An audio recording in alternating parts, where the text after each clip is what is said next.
Galatians 6:1.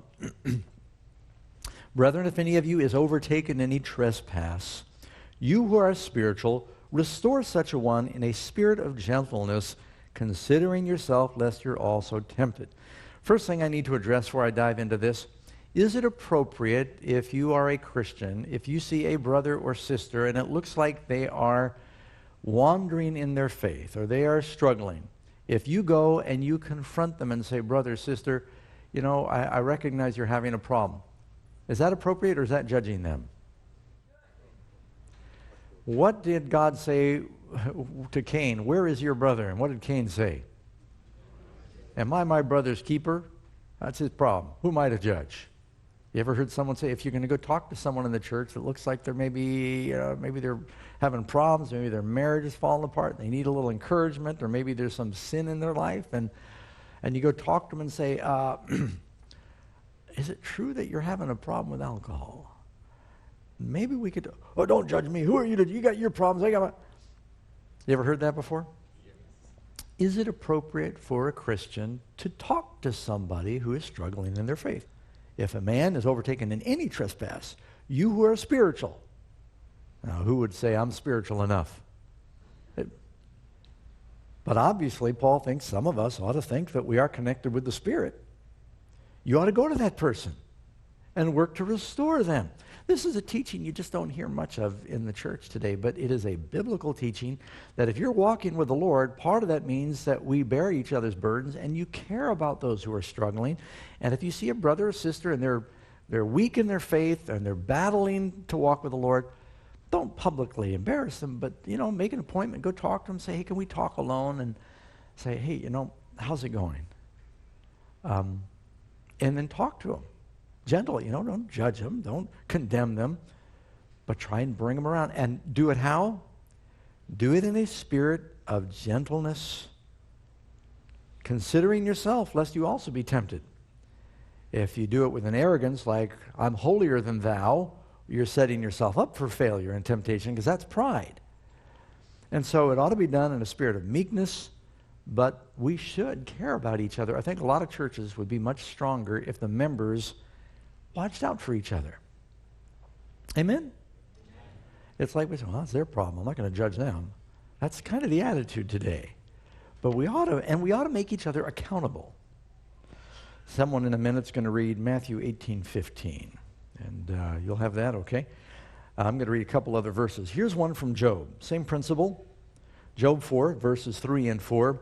Surely you have instructed many, and you have strengthened weak hands. Your words have upheld him who was stumbling. Way back in Job, this goes way back before the time of Moses. It was a principle. If you see someone is stumbling, if they're weak, you encourage them. You strengthen them. Amen? And you have strengthened the feeble knees. Hebrews also talks about those knees that are feeble, that they might be straight. James 5:19 and 20. Brethren, and this is the very end of the book of James, brethren, if any among you wanders from the truth and someone turns him back, let him know that he that turns a sinner from the error of his ways will save a soul from death and cover a multitude of sins. Can you say amen? Well, if you can't think of any other incentive, James is talking to the church. He said, some of you have fallen. Those of you who go to the one who has fallen and you turn them back, you are saving a soul from death. Should we care about each other's souls? And covering a multitude of sins. And in reaching out for those that are weak among us, that are struggling, and encouraging them in the way, you will encourage yourself in the process.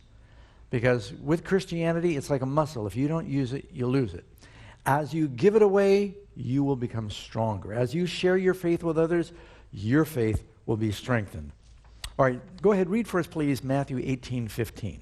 Moreover, if your brother sins against you, go to him and tell him his faults between you and him alone. If he hears you, you have gained your brother. Now, if there's any kind of problem between brethren, you should go to them how? Go to them alone. Don't embarrass them. Don't make a spectacle of it. But we should appeal to each other. Matthew 18 has a lot to say, actually, about how we resolve some of these differences. You got a brother in the church, and they borrow your lawnmower and they don't give it back. And then it breaks and they don't pay for it. And before you go and you bring it up in a church business meeting, you ought to go knock on the door and say, hey, can we talk? You know that lawnmower? Don't you think you ought to buy me another lawnmower, even if it's a used one? I mean, and appeal to them. You know, we ought to reconcile our differences and don't gossip about them, right? Well, you know that brother did? And you ruin their name. That's not the way to do it. All right. 1 Corinthians 5, verse 1.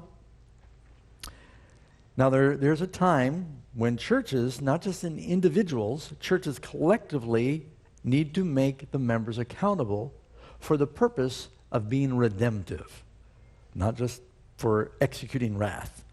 1 Corinthians 5, 1 and 2. Paul is talking about a really serious problem that they had in the Corinthian church, and nobody was doing anything about it. They said, we don't want to judge. Paul said, it's actually reported that there is sexual immorality among you, and such sexual immorality is not even named among the Gentiles, that a man should have his father's wife. We hope it was his stepmother. And you are puffed up, and you have not rather mourned that he that has done this deed might be taken away from you.